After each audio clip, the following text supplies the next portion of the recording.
আমি তাদেরকে কখনোই রাজাকার বলতে রাজি নই। তাদেরকে বলা যে তারাও আমার ভাই, এটা বলার সুযোগ তো আমাকে তারা দিচ্ছে না। এবং আমরা বাংলাদেশে বিশ্বাস করি, আমরা বাংলাদেশি, আপনারা আমাদেরকে দয়া করে ক্ষমা করে দিন। তারা এই কথাটা একজন একজন করে এক এক জায়গায় বলছে, কিন্তু কখনোই তারা ন্যাশনালি প্রেসে দাঁড়িয়ে আজ পর্যন্ত তারা বলেনি। তাদেরকে আমরা রাজাকার বলবো কি করে, কেন বলবো? আমি যেটা বলি যে আজকে যারা ইয়াং জেনারেশন, তারা তো 54 বছর আগে যুদ্ধ করেনি। তাদেরকে আমরা রাজাকার বলবো কি করে, কেন বলবো? আমি তাদেরকে কখনোই রাজাকার বলতে রাজি নই।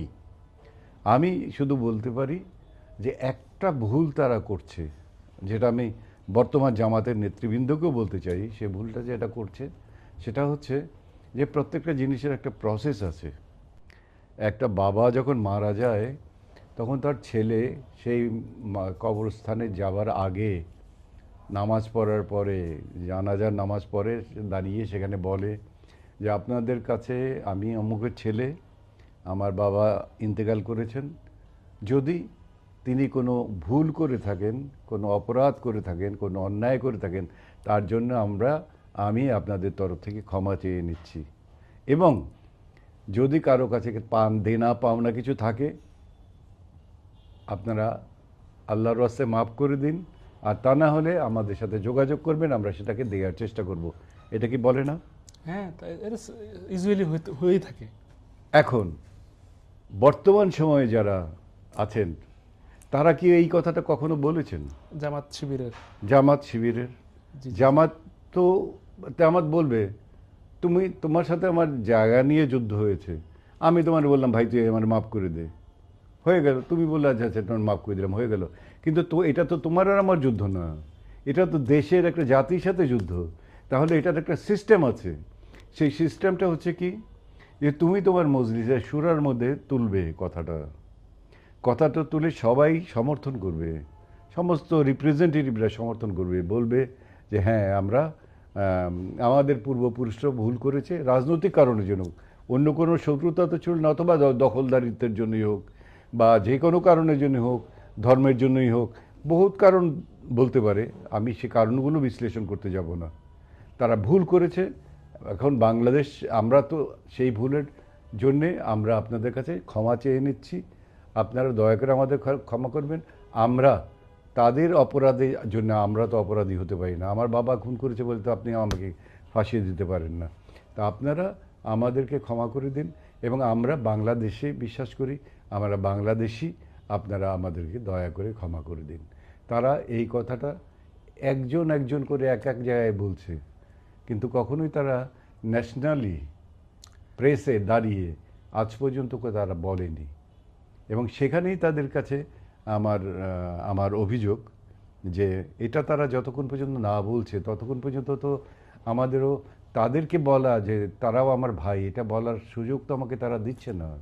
আমাকে বলতেই হচ্ছে তারা আমার সৎ ভাই। তা আমি তো তাদের চাই ভাই হিসেবে বুকে তুলে নিতে, কারণ আমি এই ব্যাপারে রিজনেবল। এবং ঠিক একই কথা আমি বলতে পারি রাজনৈতিক ব্যাপারে, আমি বলতে পারি পাকিস্তানের ব্যাপারে। আমাদের একটা কথা অনেক সবসময় বলা হয় যে এখন যেমন অনেক সময় ট্যাগ দেওয়া হয় Bangladesh, pro Pakistan, pro China, pro America. আমার কাছে খুব দুঃখ লাগে যে প্রো বাংলাদেশ এই কথাটা কেউ বলে না।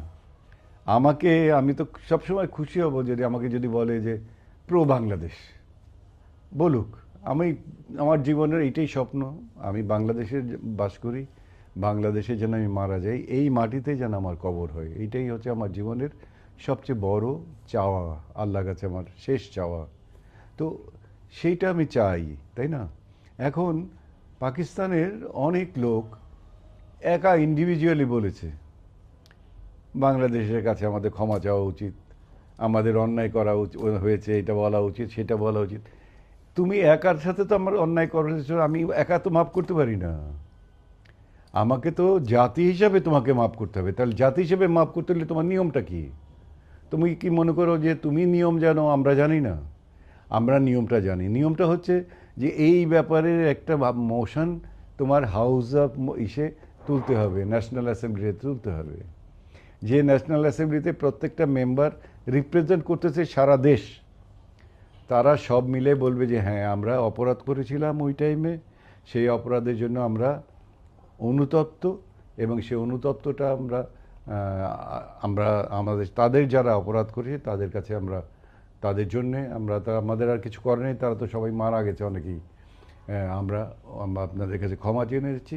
সেই কাগজটা, ন্যাশনাল অ্যাসেম্বলির কাগজটা যাবে তো প্রেসিডেন্টের কাছে, সেই প্রেসিডেন্ট সেটাকে সাইন করবে, সাইন করে তারপরে বাংলাদেশ সরকারের কাছে প্রেসিডেন্টের কাছে সিগনেচার করে দেবে, সিগনেচার করে দিয়ে পাঠানোর পরে বাংলাদেশ সরকার সিগনেচার করে দিবে যে হ্যাঁ আপনাদের আপনাদের কাগজটা পেয়েছি, আপনারা যে ক্ষমা চেয়েছেন পেয়েছি, আপনাদেরকে আমরা ক্ষমা করে দিলাম, দেশের পক্ষ থেকে আমরা আপনাদের ক্ষমা করে দিলাম, যদি প্রয়োজন হয় ন্যাশনাল অ্যাসেম্বলিতে তুলে নিয়েও ক্ষমা করে দিলাম, যাতে কাগজটা তারাও পায়, যাতে 50 বছর পরে আবার আমরা বলতে না পারি যে তোরা তো আমাদের কাছে মাপ চাসনি, তখন তো তারা যেন দেখাতে পারে যে না তোমরা, আমরা যে মাপ চেয়েছি তোমাদের দেশের সরকার, তোমাদের দেশের জনগণ আমাকে দিয়েছে, আর আমরা যেন বলতে পারি যে তোমরা তোমরা যে অন্যায় করেছো সেই অন্যায়ের জন্য তোমরা মাপ চাও। এবং আরও অপরাধ হচ্ছে পাকিস্তানের, সেটা হচ্ছে যে ওরা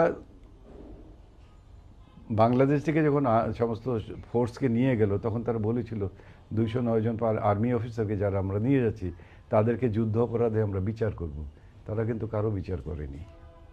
কাজেই প্রো পাকিস্তানি হবার পিছনে আমি কোনো জাস্টিফিকেশন খুঁজে পাই না, আনটিল যতক্ষণ পর্যন্ত তারা তাদের পিতৃ অপরাধের জন্যে, আজকের কেউকে আমি অপরাধী বলবো না, কিন্তু শোনার দিকে তো মানুষ কিছু ইনহেরিট করে, সেইটা শুনে শুনে ইনহেরিট করলো যে বাঙালিরা তাদের উপরে খুব অত্যাচার করেছে।